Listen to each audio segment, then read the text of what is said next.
ஓம் நம சிவாய. பஞ்சபூதங்களால் ஆசீர்வதிக்கப்பட்ட நீ இந்த உலகத்தின் சாபத்தை நீக்குவாய், சாவையும் தடுப்பாய், சிவத்தை காண்பாய். ஓம் நம சிவாய.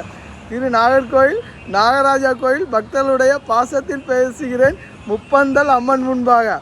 அகம்பாவம் என்பது காலுக்கு கீழே இருந்தாலும் வாரந்தான், தலைக்கு மேல் இருந்தாலும் வாரந்தான். வாசம் என்பது உள்ளத்தில் நின்றால் நம்பிக்கை எந்தன் கண்மணியே. அபராதம் என்பது காற்றில் கலக்கின்ற நச்சுக்குதானே தவிர கண்முன்னே தோன்றும் கடவுளுக்கு அல்ல என்று சாகா வரம் தந்தார்கள். சாபத்தை தீர்த்து எந்தன் கண்மணியே. பெற்றோருடைய கர்ம பலனை பிள்ளைகளால் தான் தீர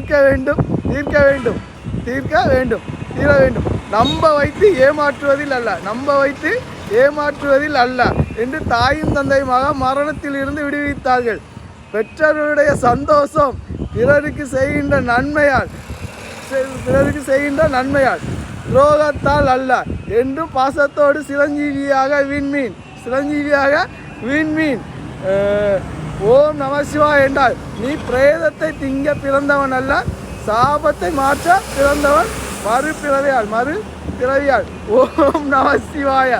உனது வயிற்றில் இருக்கும் கழிவை எப்படி வெளியே தள்ளுகிறாயோ அதுபோல உனது உள்ளத்தில் உள்ள துன்பத்தை நீயே மாற்ற வேண்டும். இதுவே இறைவனுக்கு செய்கின்ற தொண்டு.